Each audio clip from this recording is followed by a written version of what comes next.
I've got a guest in the studio, Gladys Jakachira. She wants to talk about being African, and she will tell us exactly what that is all about. But she is an entrepreneur and a definite global ambassador for being African. Gladys, good morning. Good morning. How are you doing? I'm great. You were saying you were a bit nervous. It's your first time on television? Yes, it is my first time on television live.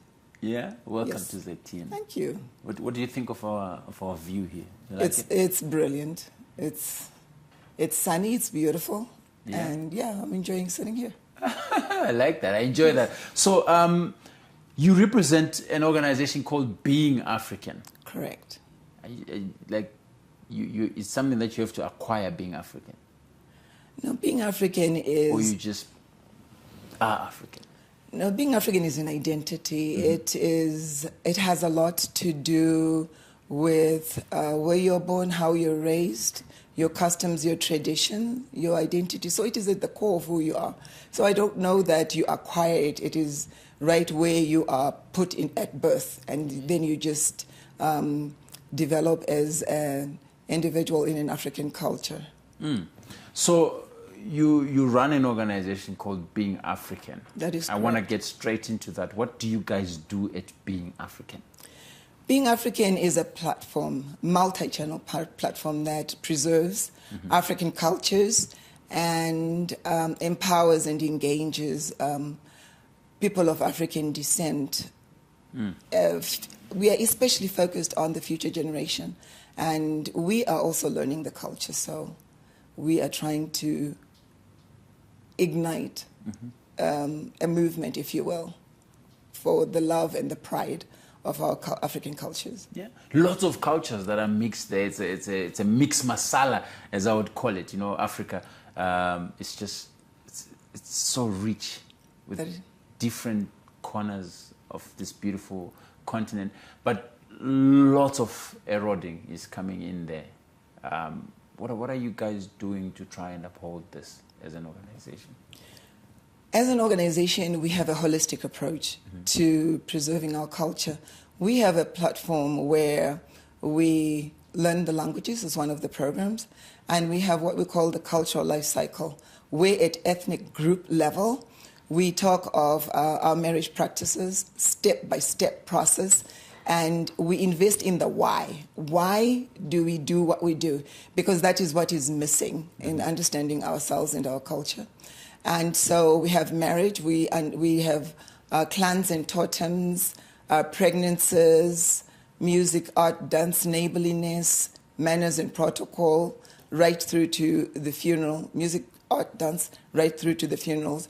The reason why we have it at ethnic level is it is very difficult to tell, say, a Shona, who they are in fragmented sections of their culture. So it is a comprehensive approach where somebody can go and relearn, discover, reconnect, understand their cultural background and embrace their identity proudly. So you talk about this recollection and realignment of ourselves as Africans. Yes. Why should we care as youngsters out here? Oh, it's your survival. It's about identity. Because if you don't have identity, you can become anything to anyone. By that I mean identity is about confidence. Identity is about self-knowledge, self-worth, and awareness, and it's empowerment. So if you are not anchored in your cultural identity, then anyone can tell you who you are. So it is an issue of self-preservation and empowerment. So it is critical. So you've said here, I quote, if you lose your language, you become someone else's story. Can you perhaps explain what that means, elaborately? Language is very important, and language includes gestures. So in our African culture, in any culture really, you cannot fully understand and embrace your culture if you do not know your language.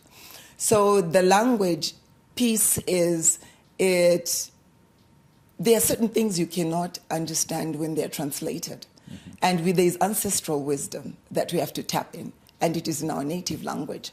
So what you lose essentially is that connection and that uniqueness.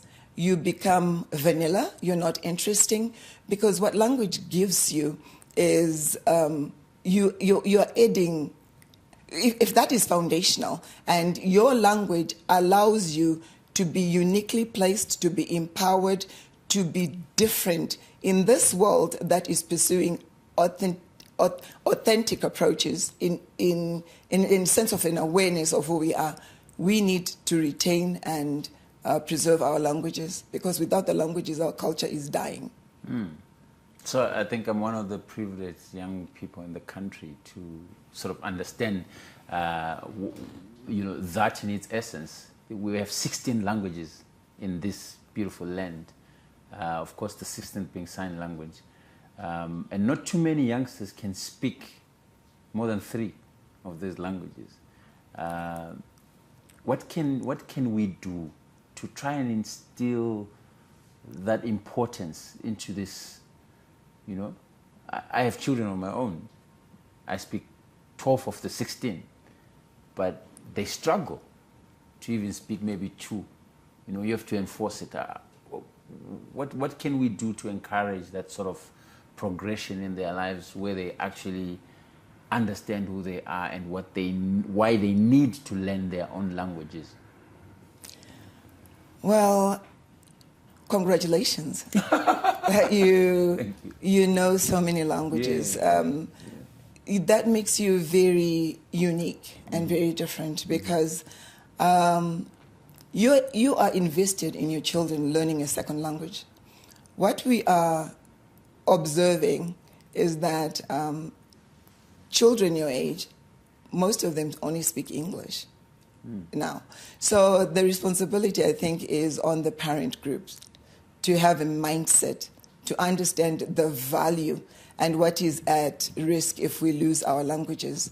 Because when you lose your language and you don't understand the importance of it, it means we are collectively agreeing on allowing our cultures to be lost, to erase who we are, our identity as a people. So what can we do? We can start by having conversations about what is at loss, what are we losing? And what we are losing really is cohesiveness as a people. We are losing power as a people.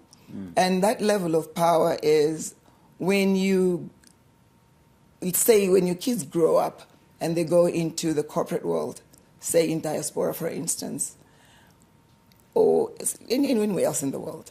When you go into a meeting, because they don't have an anchoring, because they don't have their languages, because they are not valued, we are not telling them that this is important, that's why they don't know the languages, they end up being a little bit of Japanese, a little bit of British, a little bit of, Indian, because whoever is giving them favor is who they get attached to. So they become adrift. They become fragmented. A weak cocktail. Exactly.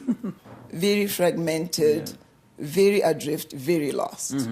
So before I let you go, Gladys, if perhaps you can just give us the activities that you guys do, or what it is that you guys do on a daily at Being African. If should somebody want to be a part of you guys, how do they reach out to you?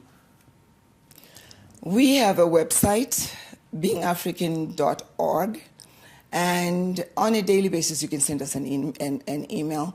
But where we need support the most is collaboration. Being African is not an organization, it's a mission. It's a movement where everybody can join and we can do this together. We can co-create, we can collaborate, because if we don't bring our expertise collectively as an African people, contribute, volunteer to make sure that this is successful, then we are saying one resounding statement that we are willing to die as a people, and it is okay.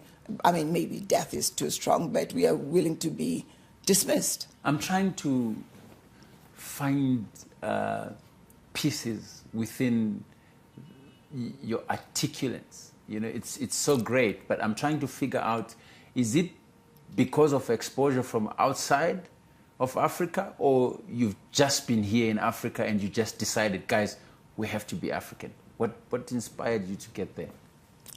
Diaspora. Diaspora. Yeah, I live in the United States and I have 3 kids.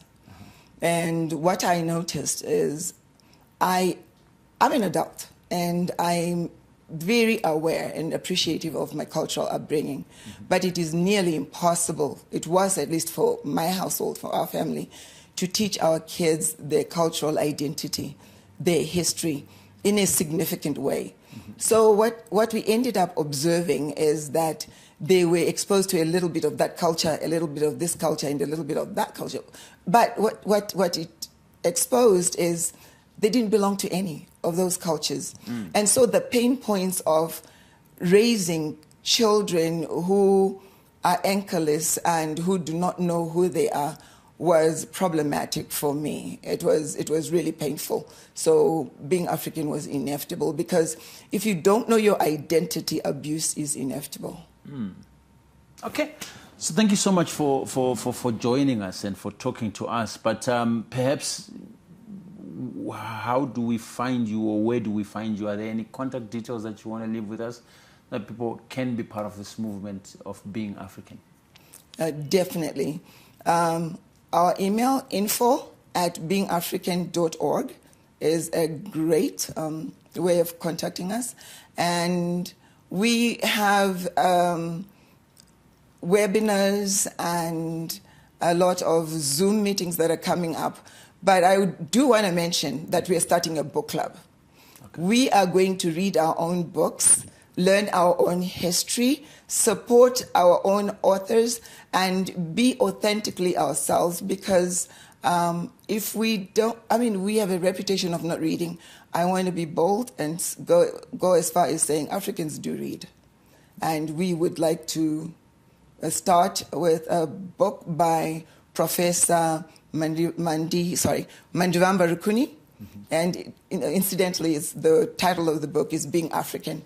And what that book does, it articulates the value of the family in the Shona culture, of the community in the Shona culture, and ultimately how that affects your very essence, your existence. It affects how you perform at work. It informs that. It informs how your perspective in the world, if you're anchored in the teachings that are in this book. So I highly recommend that people buy his book, Being African, because there are so many nuggets in that book, and it's very well written. Well, it's beingafrican.org. That's the website there. You can catch them there. And of course, you can email them on info@beingafrican.org. Thank you so much, Gladys, for making time. We really appreciate you. I hope you're enjoying the Zimbabwean sun. Absolutely loving it. Thank you very much, Chief. It's out, and please do enjoy it. And have you visited any of the places yet? Family. Yeah.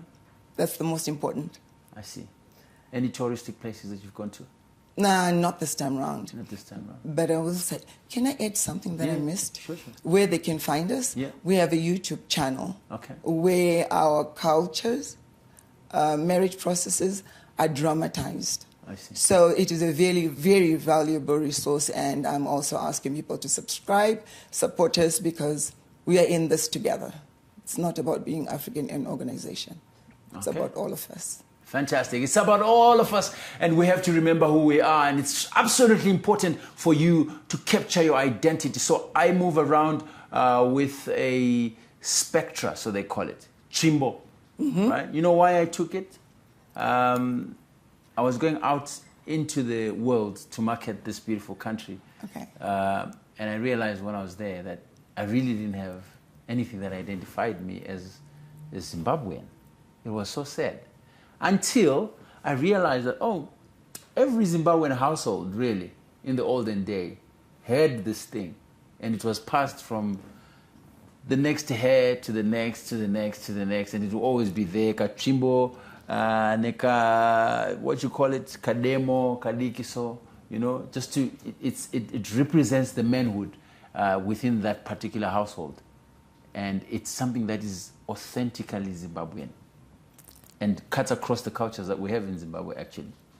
So decided to carry it, just to show it to the world that, hey, this is my identity. Yes, so what I'm hearing from you is you're a cultural ambassador. And we do need your generation to be proudly African, unapologetically so. Absolutely. So I ascribe to that thought. I really do. Yeah. And yeah, go ahead. No, and I was saying the reason why you move around with the chimbo is because you understand the why. Mm-hmm. Somebody took the time to inform you. Absolutely. So the why is very important at being African. Mm-hmm. And we're not just using culture as a label or conversation starter. Culture to us is a tool. Mm-hmm. Not only is it a tool, it is something that we can translate into a skill. You can monetize on culture. So what we're saying, therefore, is it's an everyday occurrence. We have what we call African therapy. Mm-hmm. All that will go to waste if we don't understand the why and why our family structures are the way they are. So there is a lot of why that has to be communicated, and very urgently. Mm-hmm. Thank you very much, Gladys, for that time that you've given us. Konapo, ipapo, ba ZTN Prime, DSTV channel 294, the place to be.